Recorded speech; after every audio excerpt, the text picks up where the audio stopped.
ठीक है बच्चों, अब आ जाओ क्वेश्चन नंबर 15 में। क्वेश्चन नंबर 15 में क्या है, इसको तुम ऐसे देखो, क्या है, integral of tan cube 2x into sec 2x dx, ऐसे लिखा है ना। इसको हमने क्या किया कि इसको हमने लिख लिया tan क्यूब है ना, इसको स्क्वायर 2x लिखा, और एक सेक 2x और एक tan x को ऐसे लिख लिया, tan 2x को ऐसे लिख लिया। कोई प्रॉब्लम है? ये तो मिलके tan क्यूब 2x ही हो गया। अब उसके बाद फिर क्या किया हमने, tan स्क्वायर x का फॉर्मूला क्या होता है, सेक स्क्वायर x माइनस 1, तो tan स्क्वायर 2x क्या हो जाएगा, सेक स्क्वायर 2x माइनस 1, ऐसे लिख लिया। और ये क्या हो गया हमारा, सेक 2x इंटू tan 2x, ऐसे। कोई दिक्कत है? अब तुम बोलोगे ये पता कैसे चल रहा है कि इसको ऐसे, ये सब प्रैक्टिस है और कुछ नहीं है। ये कोई मैं मतलब कोई रूल लगा के नहीं कर रहा हूँ, ये सिर्फ प्रैक्टिस है। इसीलिए मैंने स्टार्टिंग में ही बोला था कि जो ये इंटीग्रल्स है ये काफ़ी प्रैक्टिस बेस्ड है। बहुत बच्चे होते हैं प्रैक्टिस नहीं करते, फ्रस्ट्रेट होकर ये चैप्टर छोड़ देते, इंटीग्रल्स छोड़ देते। वो सोचते हैं क्या कि अब हम लोग इससे एप्लीकेशन ऑफ इंटीग्रल को सीखेंगे, अब वो होता नहीं है। बिकॉज एप्लीकेशन ऑफ इंटीग्रल में क्या है, सिर्फ इंटीग्रल का फॉर्मूला है, ठीक है ना।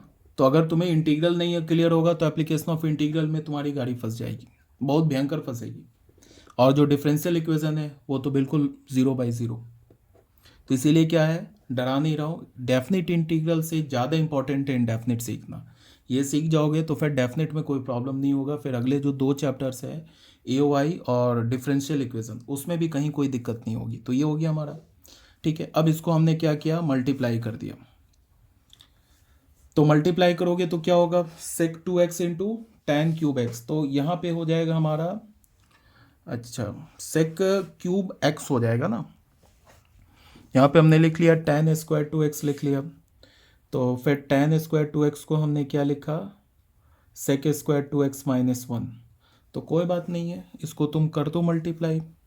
तो ये क्या हो जाएगा, sec square 2x into sec x sec 2x into tan 2x, ऐसे हो गया। और ये फिर इससे मल्टीप्लाई होगा तो माइनस, ये क्या होगा, सेक 2x इंटू tan 2x।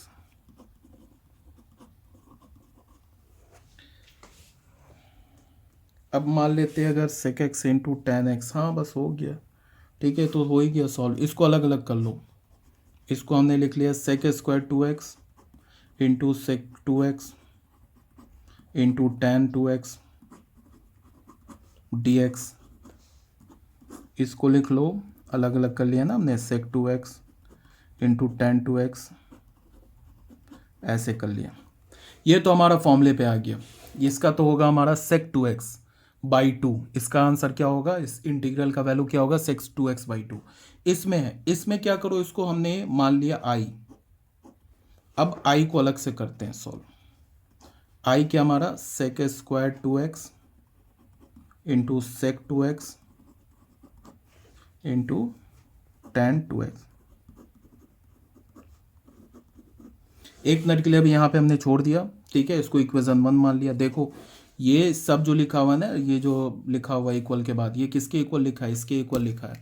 इसको ध्यान दो, ये हमारा इनिशियल क्वेश्चन, इसके इक्वल ये पूरा लिखा है। उसमें हमने इसको इक्वेशन 1 मान लिया, इसको i मान लिया, उसके बाद i को अलग से निकाल दिया। अब इसमें क्या करें कि सेक 2x को t माने, तो सेक 2x, सेक x का डेरिवेटिव क्या होता है, sec x into tan x। तो अगर सेक 2x को t मानता हूं तो उसका डेरिवेटिव यहां पे हमें लिखा दिख रहा है। सेक 2x का डेरिवेटिव क्या होगा, सेक 2x into tan 2x into 2। तो 2 नहीं है तो कोई बात नहीं, 1/2 से डिवाइड मल्टीप्लाई कर देंगे तो इसका डेरिवेटिव आ जाएगा। इसका कहने का ये मतलब है कि put sec 2x is equals to t. Sec x का डेरिवेटिव क्या होता है, sec x into tan x होता है ना। तो सेक 2x का डेरिवेटिव क्या होगा, सेक 2x इंटू tan 2x, और 2x का पहले तो अभी हमने 2x के रेस्पेक्ट में किया, अब 2x को x के रेस्पेक्ट में करोगे तो 2, और यहाँ क्या होगा dt/dx, तो dx यहाँ रख दिया, dt यहाँ रख दिया, ठीक है।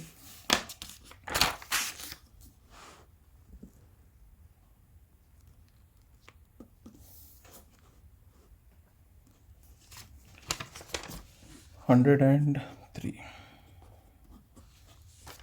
यहाँ पे आई किसके इक्वल है, आई हो गया इंटीग्रल ऑफ, चलो एक बार लिख देता हूँ, sec square 2x into sec 2x into tan 2x।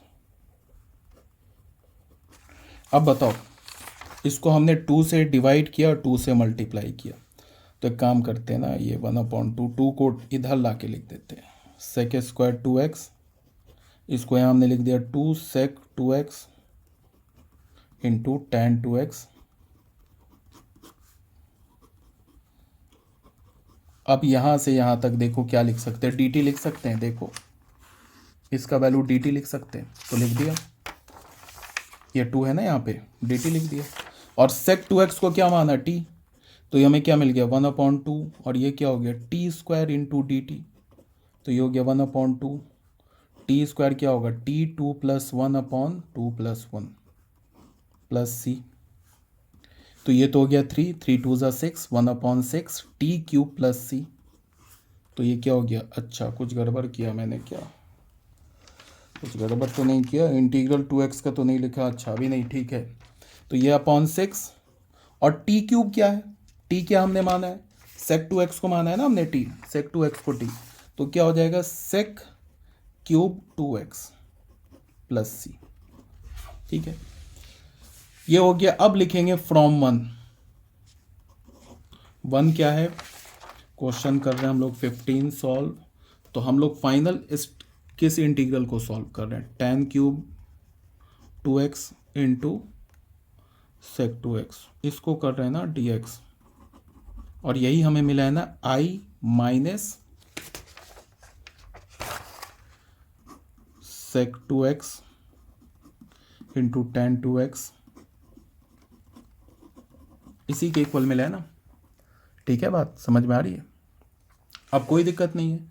अच्छा अब ये बताओ कि सेक x का सेक x इंटू टेन एक्स, इसका इंटीग्रल क्या होता है, फॉर्मूला याद है तो, ये होता है सेक x प्लस सी, तो अगर मैं बोलूँ तुम्हें सेक 2x इंटू टेन 2x, इसका इंटीग्रल बताओ, तो कोई बात नहीं है, x की जगह 2x है तो ये भी हो जाएगा सेक 2x, बट x का जो कोफिशिएंट है उससे डिवाइड करेंगे प्लस सी हो जाएगा, यही होगा ना, तो यहाँ से क्या हो गया i की जगह क्या लिख दें हम 1/6 सेक क्यूब 2x, चलो c लिख भी सकते हो छोड़ भी सकते हो, c में क्या फाइनल हम क्या करें, इंटीग्रल के बाद c लगा दें, यहाँ c लिखने की जरूरत नहीं है, ये तो हमने i का वैल्यू यहाँ से डाला है ना, यही i का तो वैल्यू डाला है, तो इसकी जगह तो c नहीं लिखेंगे, लिख भी सकते हो कोई प्रॉब्लम नहीं, यहाँ भी c आएगा यहाँ भी c आएगा, इसको c1 बोल दो, इधर से जो कांस्टेंट है उसको c2 बोल दो, फिर c1 + c2 फिर एक c बन जाएगा,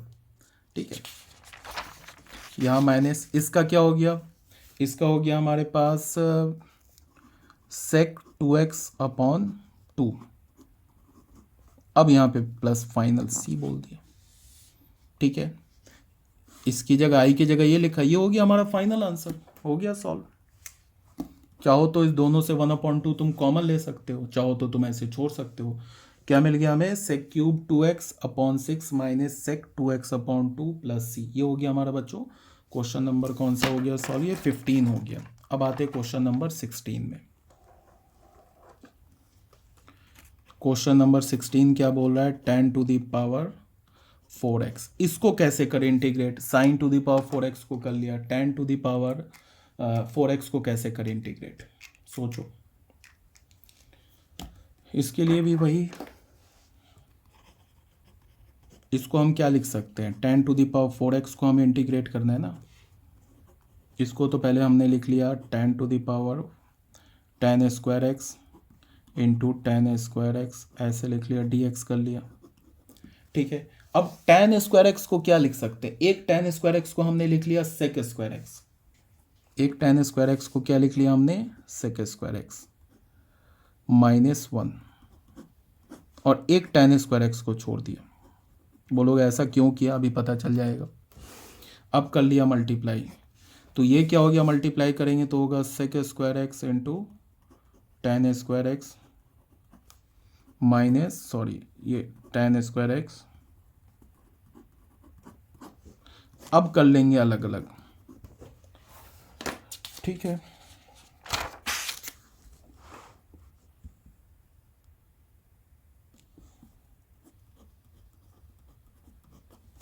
किसको कर रहे थे हम लोग? 10⁴x को इंटीग्रेट, तो हमें क्या मिला है? sec² x into 10² x minus 10²x। अब 10² x का तो इंटीग्रल स्टैंडर्ड होता है, sec x होता है।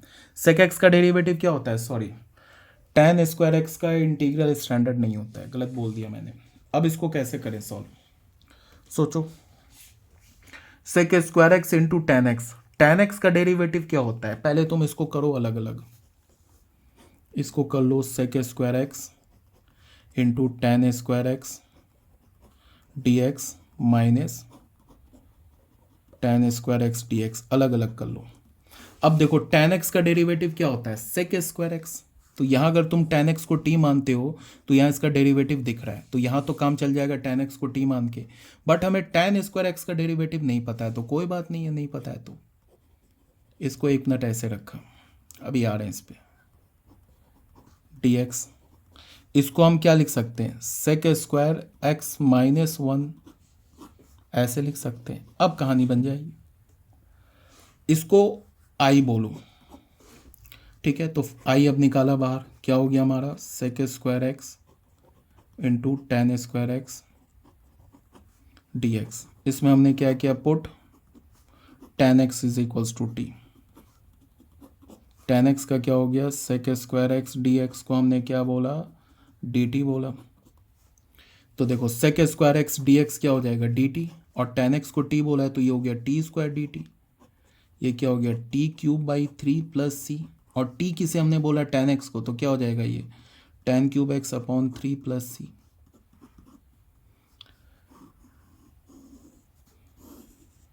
ठीक है। अब यहाँ पे अब आ जाओ, इसको फर्स्ट इक्वेशन बोलो, फ्रॉम 1 क्या है? 10⁴x dx किसके इक्वल है?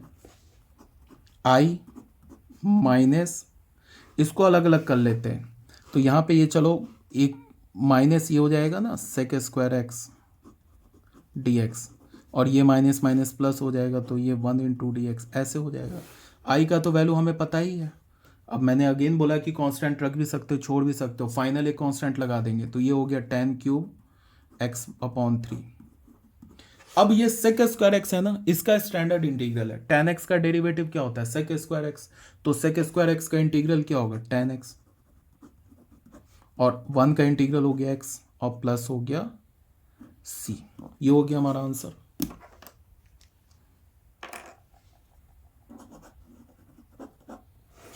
ठीक है बच्चों, ये हो गया हमारा क्वेश्चन नंबर 16। अब आते हैं क्वेश्चन नंबर 17 में। क्वेश्चन नंबर 17 में क्या है? जैसे क्या लिखा है? sin³ x plus cos³ x upon sin² x into cos² x। ठीक है, तो यहाँ पे मैं सॉल्व कर रहा हूँ। इसको क्या लिखेंगे? sin³ x plus cos³ x upon sin² x into cos² x।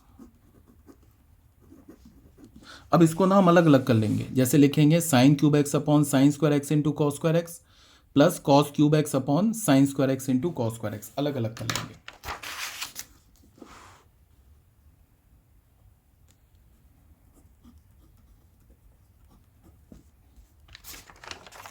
क्या होगा ये? इसको हम लिखेंगे sin³ x upon sin² x into cos² x plus cos³ x upon sin² x into cos² x dx। ठीक है, अब बताओ, ये स्क्वायर एक जाएगा तो ऊपर ये पावर 2 है, यहाँ 3 है, तो एक sin x बचेगा अपॉन क्या बचेगा? cos² x, प्लस यहाँ से एक ऊपर cos x बचेगा और नीचे क्या बचेगा? sin² x।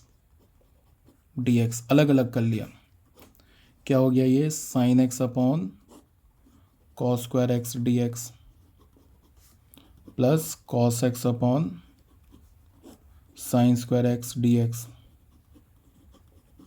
ठीक है, अब इसको क्या मैं लिख सकता हूँ, sine x cos square x है ना डिनोमिनेटर में, तो एक कॉस एक्स यहाँ रखा इंटू 1 अपॉन कॉस एक्स यहाँ रखा डी एक्स, ये रखा कॉस एक्स, एक साइन एक्स यहाँ रखा, एक साइन एक्स यहाँ रखा और इसको कर दिया डी एक्स, कोई प्रॉब्लम नहीं।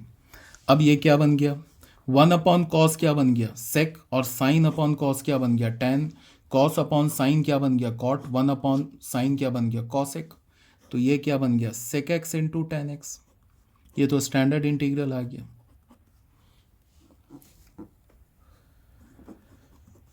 Cos x upon sine x क्या होगा कॉट एक्स, और 1 अपॉन साइन एक्स होगा कॉसेक एक्स, तो क्या होगा cosec x into cot x. अब ये दोनों स्टैंडर्ड इंटीग्रल है। सेक एक्स का डेरिवेटिव क्या होता है sec x into tan x, तो sec x into tan x का इंटीग्रल क्या होगा सेक एक्स होगा, तो इसको हमने लिख लिया सेक ऑफ एक्स। अब बताओ कॉसेक एक्स का डेरिवेटिव क्या होता है, कॉसेक एक्स का डेरिवेटिव होता है minus cosec x into cot x, तो माइनस कॉसेक एक्स का डेरिवेटिव क्या होगा, कॉसेक एक्स का डेरिवेटिव चलो लिख के दिखाता हूं, ये तो यार स्टैंडर्ड इंटीग्रल है, ये मैं फालतू कर रहा हूं बट फिर भी देख लो, d of d x, cosec x का डेरिवेटिव क्या होता है minus cosec x into cot x होता है ना ये, तो अगर मैं बोलूँ d of d x minus cosec x का डेरिवेटिव क्या होगा, तो यही वाला माइनस इधर आके प्लस हो जाएगा, क्या होगा cosec x into cot x हो जाएगा। तो इसका मतलब यहाँ से क्या होगा, इसका डेरिवेटिव ये है तो इसका इंटीग्रल क्या हो जाएगा cosec x into cot x का इंटीग्रल एक्स के रेस्पेक्ट में क्या हो जाएगा minus cosec x plus c. ये सब तो करवाया जा चुका है फर्स्ट सेकेंड वीडियो में, तो ये हो गया minus cosec x plus c. ठीक है, तो आ गया sec x minus cosec x plus c, ये हो गया हमारा फाइनल आंसर। ठीक है बच्चों, ये हो गया हमारा क्वेश्चन नंबर 17। अब आते हैं क्वेश्चन नंबर 18 में। क्वेश्चन नंबर 18 क्या है, cos 2x plus 2 sign square x upon cos square x. क्या करें सोचो,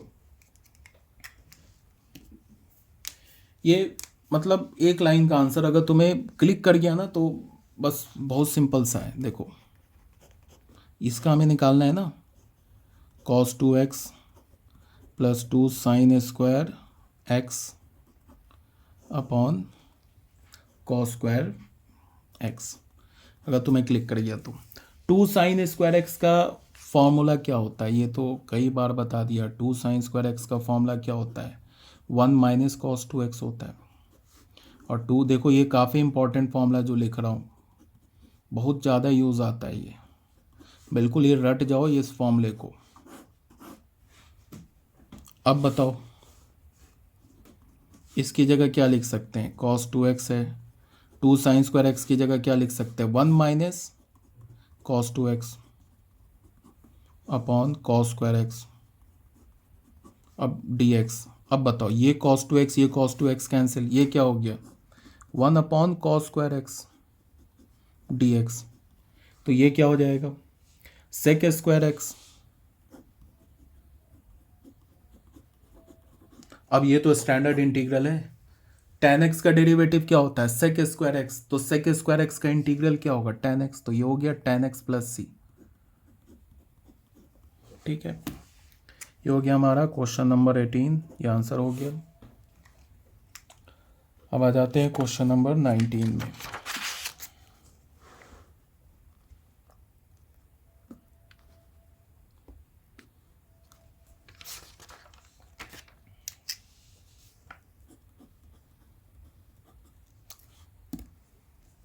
क्वेश्चन नंबर 19,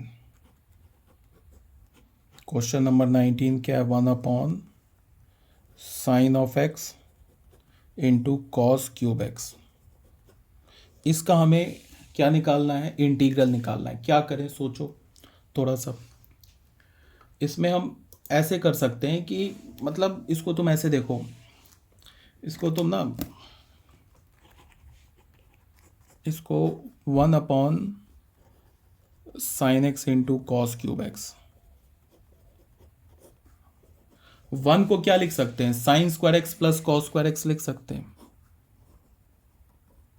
ये तो फॉर्मूला पता होना चाहिए, इस sign square x plus cos square x का वैल्यू 1 होता है, और ये क्या होता है, sign x into cos cube x.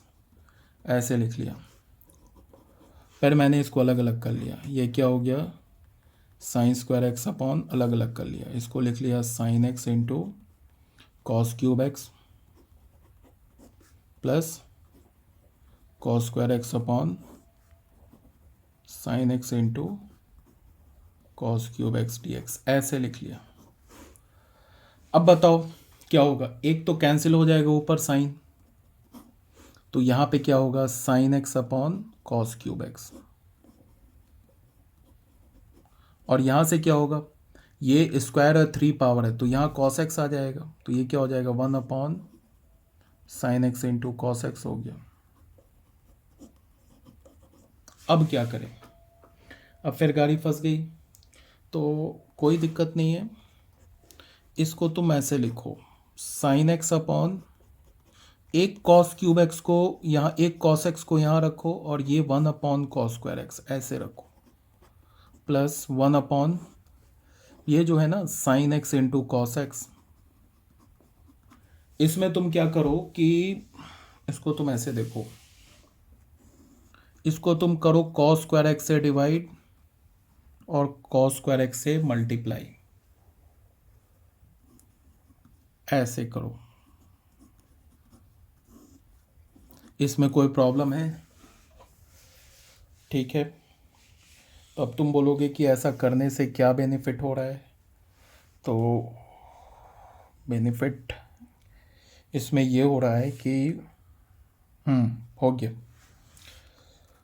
अब तुम देखो, इसको तुम क्या लिख सकते हो, साइन अपॉन कॉस को tan लिख सकते हो, 1/cos क्या हो जाएगा, सेक स्क्वायर एक्स, तो ये क्या हो जाएगा tan x into sec square x.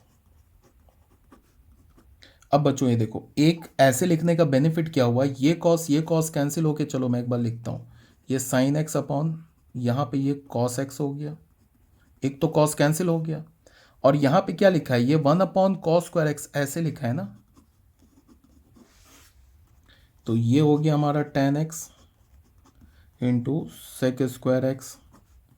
ये क्या हो जाएगा, ये तो 1/cos स्क्वायर एक्स क्या हो जाएगा, sec square x upon sine x upon क्या हो गया tan x dx। अब कहानी बन गई हमारी, देखो कैसे, tan x का डेरिवेटिव ऊपर लिखा है सेक स्क्वायर एक्स, तो शायद मैंने एक फॉर्मूला, शायद क्या बिल्कुल बताया, integral of f dash x upon f x d x.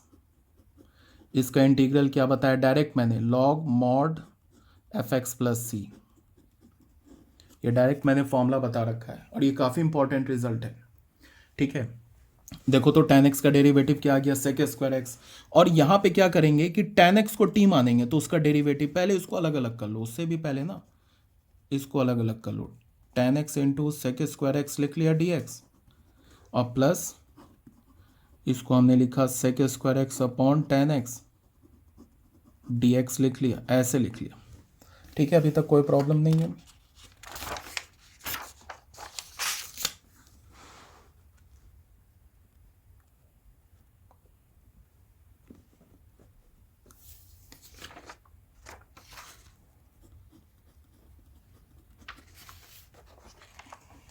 तो हमारा फाइनल क्या है, किसे हम इंटीग्रेट कर रहे हैं अभी तक, sign x into cos cube x d x, इसी को इंटीग्रेट किया है, तो हमें क्या मिला है, हमें मिला है tan x into sec square x d x plus sec square x upon tan x dx, ऐसे मिला है ना। इसको तुमने बोल दो I1, इसको बोल दो I2, ठीक है। चलो इसको इक्वेशन 1 बोल दो।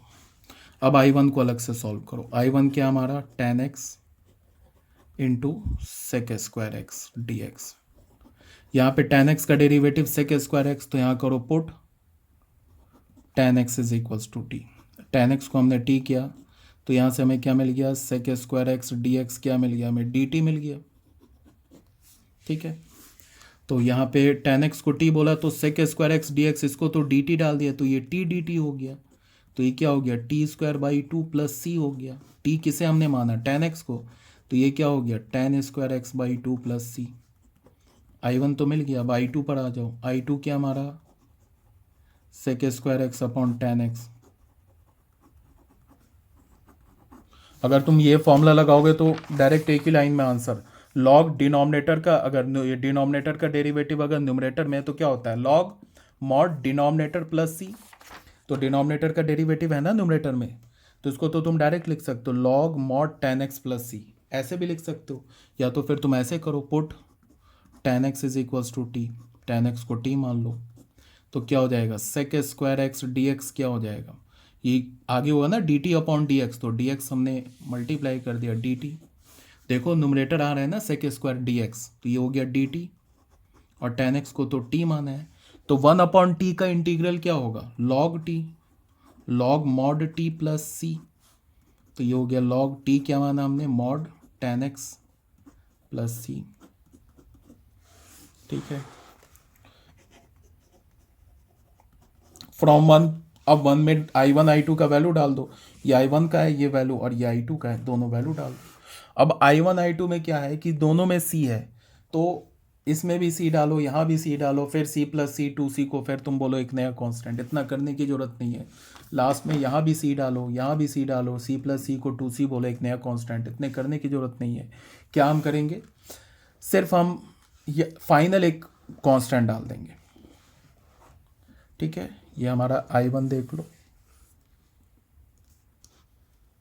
ये हम लोग किसको सॉल्व कर रहे थे, 1/sin x into cos cube x, इसी को तो इंटीग्रल निकाल रहे थे।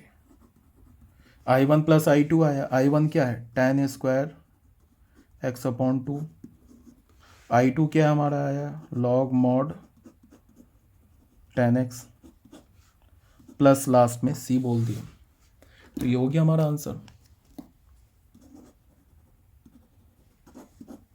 ठीक है बच्चों, ये हो गया हमारा क्वेश्चन नंबर आई थिंक 19। अब आते क्वेश्चन नंबर 20 में।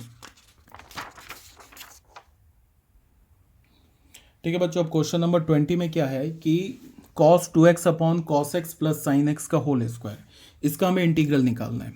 क्या करें, ये तो बहुत आसान सा है, इसको लिखा हमने cos 2x upon cos x plus sine x का होल स्क्वायर,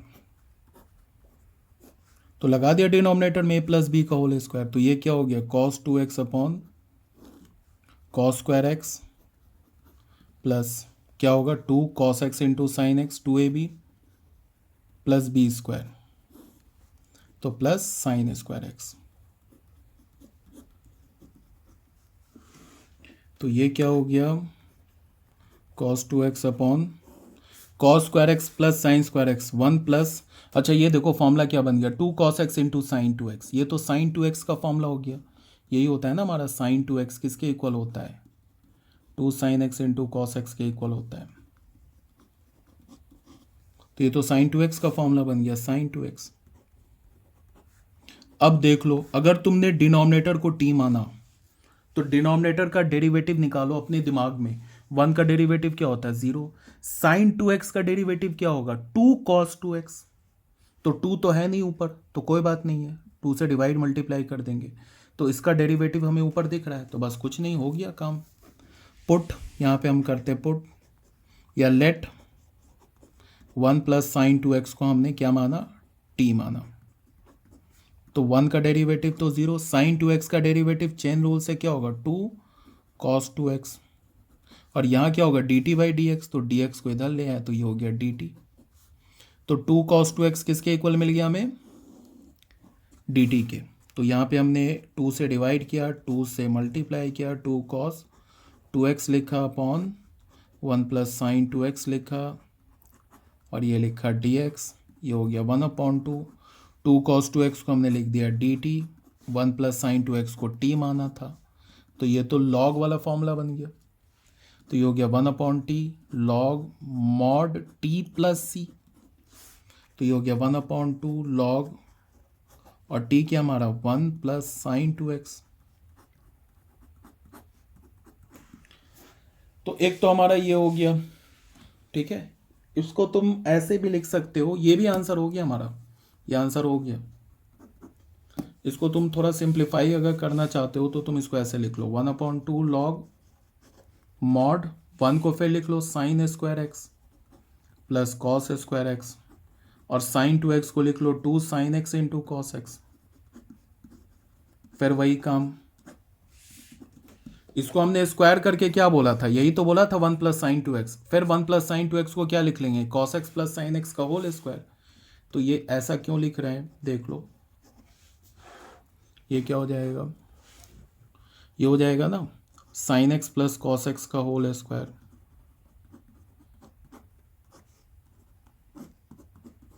अब लॉग की एक प्रॉपर्टी तुम्हें याद होगी, लॉग की एक प्रॉपर्टी यहां पे बता रहा हूं, लॉग ए पे पावर एम, ये किसके इक्वल होता है, एम लॉग ए के, कुछ नहीं है तो बेस ई है। तो ये जो 2 पावर कहाँ जाएगा, बिल्कुल लॉग के इधर आ जाएगा, ठीक है। ये स्क्वायर है ना, इसको अगर तुम चाहो, अगर नहीं समझ में आ रहा है तो तुम इसको एक लॉग वाला ले लो, एक मॉड वाली प्रॉपर्टी ले लो।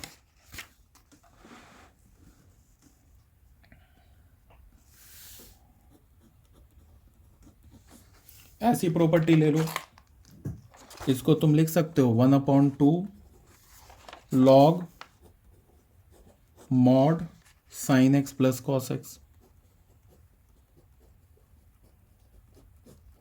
का होल स्क्वायर प्लस सी। हमें पता है ना कि एक्स के स्क्वायर का मॉड या मॉड एक्स का होल स्क्वायर बराबर होता है। तो अगर तुम इस पूरे को ब्रैकेट को एक्स मानो तो क्या लिखा है, मॉड ऑफ एक्स स्क्वायर, तो इसको हमने लिखा मॉड स्क्वायर एक्स लिख दिया, तो बराबर हो गया बात।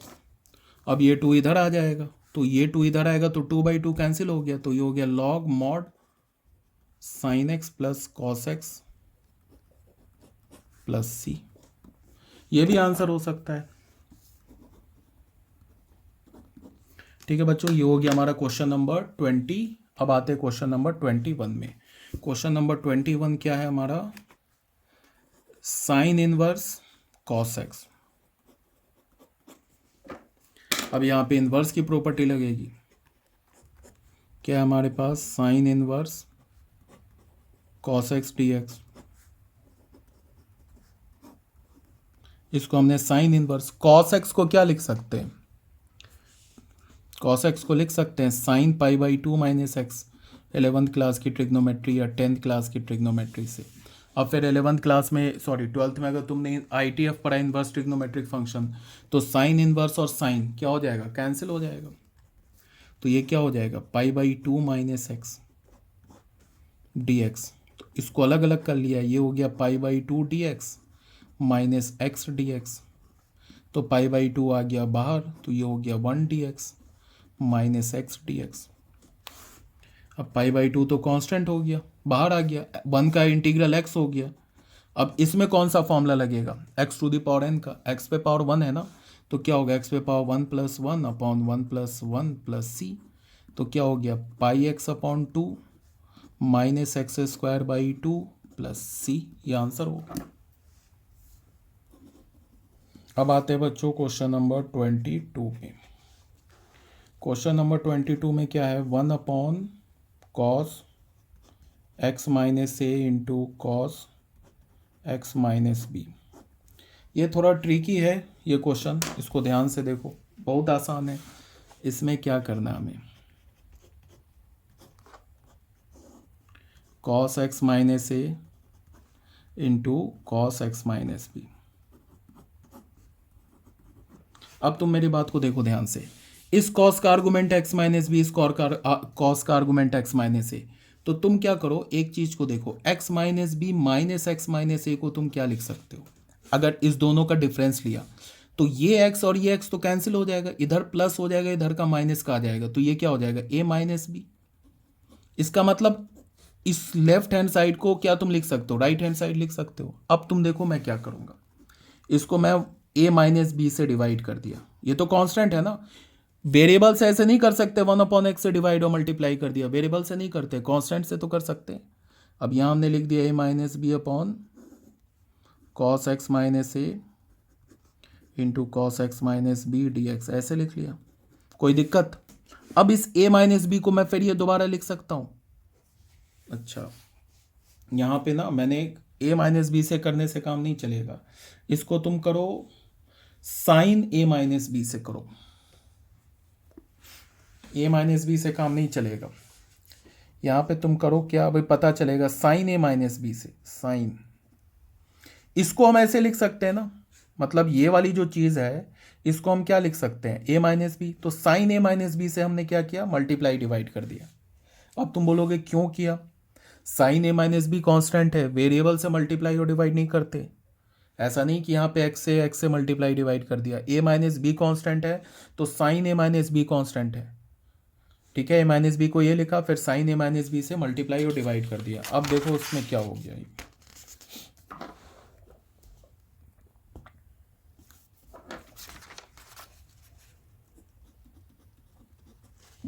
अभी तक हम किसका कर रहे थे, integral upon 1 minus cos x minus a cos x minus b d x, इसको हमने क्या बोला, 1 upon sine a minus b से डिवाइड किया, साइन ए माइनस बी से मल्टीप्लाई किया, और ये डिनोमिनेटर में क्या लिखा है, x minus a into cos x minus b, ऐसे लिख सकते हैं, कोई प्रॉब्लम है नहीं है। अब इसको 1 upon sine a minus b को तो हमने ऐसे ही रहने दिया, अब ये साइन लिखा, अब ए माइनस बी को अगेन क्या लिख सकते हैं, देखो यहाँ पे ए माइनस बी को मैं लिख सकता हूँ x minus b minus x minus a. अब तुम सोचोगे ऐसा क्यों कर रहे हैं, अभी पता चल जाएगा। इसको मैं लिख सकता हूँ एक्स माइनस बी, लिख सकता हूँ ना ए माइनस बी को, x minus b minus x minus a upon cos x minus a into cos x minus b d x. अब यहाँ पे इस पूरे को ए मानो, इस पूरे को बी मानो, तो साइन ए माइनस बी का फॉर्मूला लगेगा, ये साइन है ना, ए माइनस बी का फॉर्मूला क्या होता है, ये होता है ना sign A cos B, sign A cos B minus cos A sine B minus cos A sine B.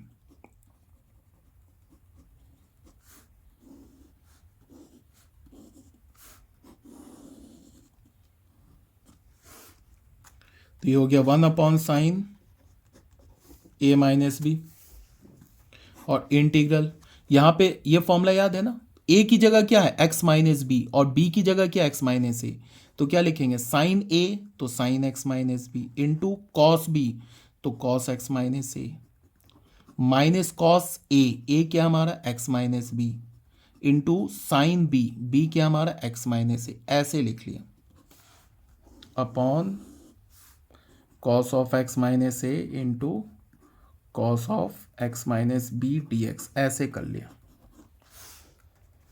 1 upon sine of a minus b अलग अलग कर लिया। अब इसको इंटीग्रल को अलग अलग कर लिया, इंटीग्रल ऑफ कर लिया sine of x minus b cos of x minus a upon cos of x minus a into cos of x minus b d x, अलग अलग कर सकते हैं ना, दिस अपॉन दिस, तो ये हो गया cos of x minus b sine of x minus a upon cos of x minus a into cos of x minus b d x, ऐसे कर दिया। अभी तक इसका क्या फ़ायदा हो रहा है, अब तुम्हें समझ में आएगा। ये cos x minus a cancel, और यहाँ क्या हो रहा है cos x minus b cancel, तो ये हमें क्या मिल गया finally sine a minus B,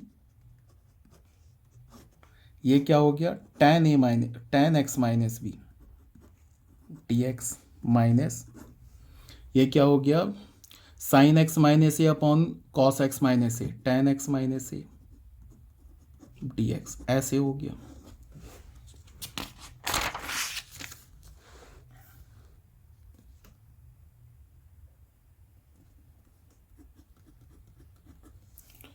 अब tan का फॉर्मूला क्या होता है ये बताओ, tan का जो फॉर्मूला होता है वो क्या होता है, यहाँ पे इसको पहले तो करो अलग अलग, 1/sin a - b करो,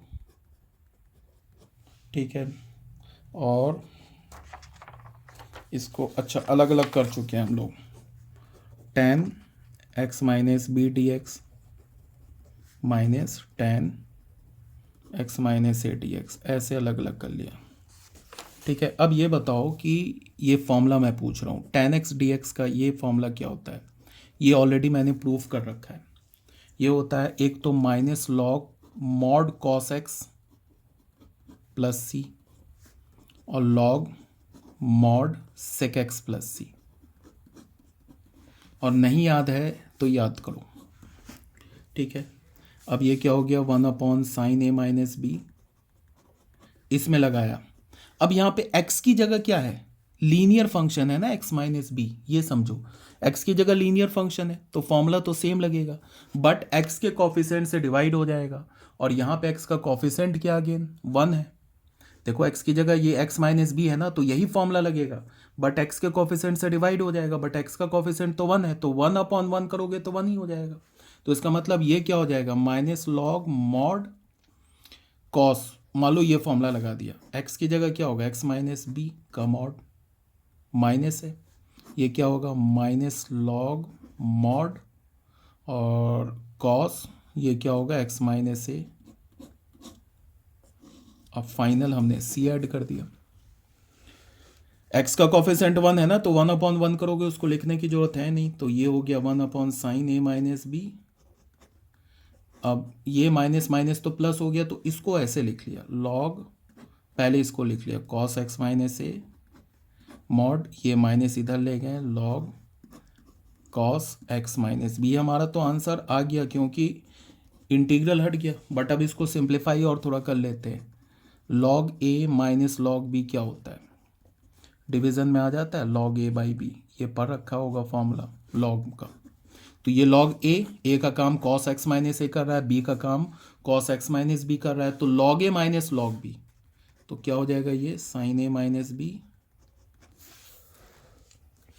ये क्या होगा log a/b, a क्या हमारा cos ऑफ x - a का मॉड, b क्या हमारा cos ऑफ x - b का मॉड।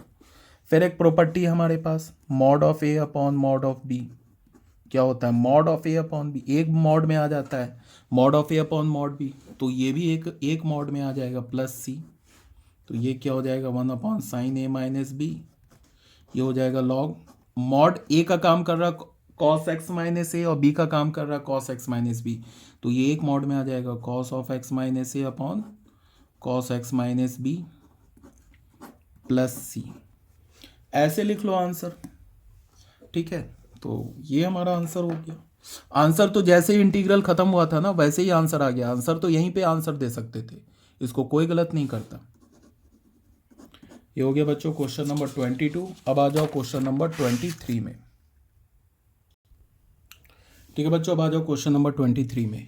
ये क्वेश्चन नंबर 23 एंड 24 जो है ये ऑब्जेक्टिव टाइप क्वेश्चन है, बहुत इजी क्वेश्चन है। ये दे रखा है इंटीग्रल, बोल रहा है कि इसमें से कौन सा ऑप्शन है, तो बहुत इजी है। क्या दे रखा है integral, sin square x minus cos square x upon sign square x into cos square x dx, ऐसा दे रखा है। इसको मैं क्या लिख सकता हूँ, साइन स्क्वायर एक्स अपॉन, अलग अलग कर लिया, sign square x into cos square x minus cos square x upon sign square x into cos square x dx, ठीक है। अब ये sign square x cancel, 1/cos² बचेगा जो कि हो जाएगा सेक स्क्वायर एक्स, ये cos square x cancel, 1/sin square x बचेगा जो कि हो जाएगा cosec स्क्वायर एक्स। इसको अलग अलग कर लो, सेक स्क्वायर एक्स माइन ये dx minus cosec square x dx। अब ये तो स्टैंडर्ड इंटीग्रल हो गया। सेक स्क्वायर एक्स का डेरिवेटिव क्या होता है, ये सेक स्क्वायर एक्स का इंटीग्रल क्या होता है tan x होता है, tan x का डेरिवेटिव सेक स्क्वायर एक्स होता है, तो सेक स्क्वायर एक्स का इंटीग्रल tan x हो जाएगा, तो ये तो हो गया tan x अब कॉटेक कॉजेक स्क्वायर एक्स का इंटीग्रल क्या होगा, ये भी स्टैंडर्ड इंटीग्रल है। कॉटेक्स का डेरिवेटिव क्या होता है, माइनस कॉजेक स्क्वायर एक्स। ठीक है, कॉटेक्स का डेरिवेटिव होता है ना माइनस कॉजेक स्क्वायर एक्स, तो माइनस कॉटेक्स का डेरिवेटिव क्या होगा, माइनस कॉटेक्स का डेरिवेटिव होगा कॉजेक स्क्वायर एक्स। तो इसका मतलब कॉजेक स्क्वायर एक्स का इंटीग्रल क्या हो गया, माइनस कॉटेक्स। तो यहाँ आ गया माइनस कॉटेक्स प्लस सी। तो ये आंसर क्या हो गया, tan x plus cot x plus c. देख लो कौन सा ऑप्शन है, tan x, ये तो ए ही ऑप्शन आ गया। This implies that A is the correct option.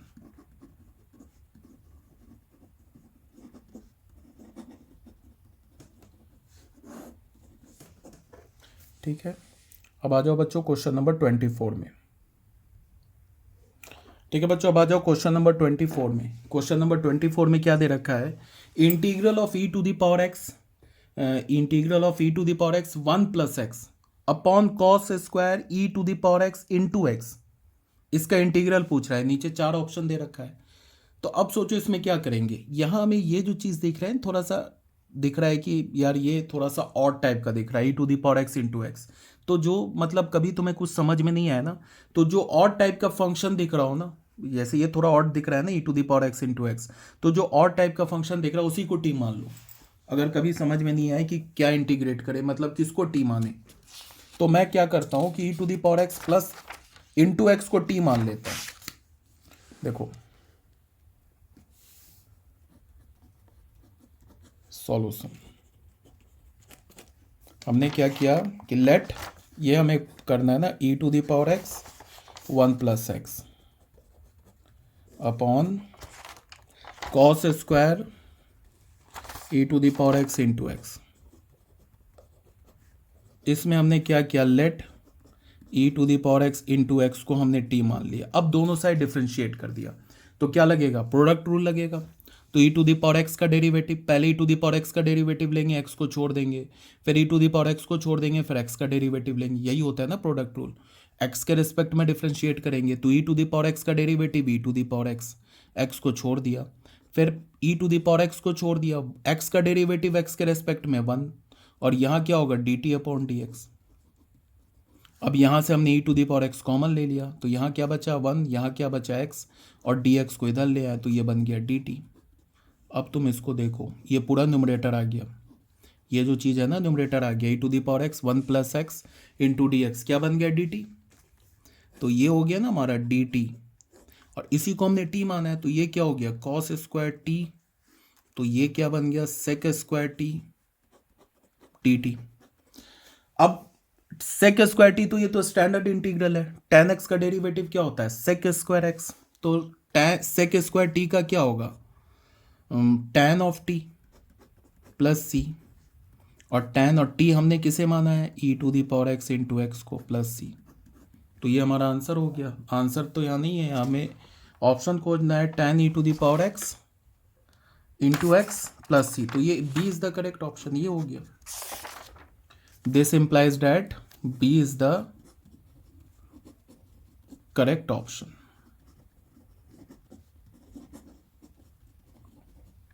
बच्चों ये हमारा एक्सरसाइज 7.3 कंप्लीट है। इसके बाद हम लोग क्या करेंगे, integrals of some particular functions. देख लो, दिखा देता हूँ, integrals of some particular functions, ये वाला टॉपिक करेंगे। यहाँ पे कुछ फॉर्मूलाज है जिसको मैं प्रूव करूँगा। यहाँ पे हमारे कुछ 6 स्टैंडर्ड रिजल्ट है, देख लो 6 स्टैंडर्ड रिजल्ट है, इसको मैं प्रूव करूँगा।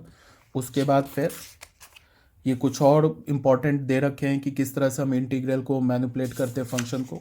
उसके बाद फिर हम लोग स्टार्ट करेंगे 7.4।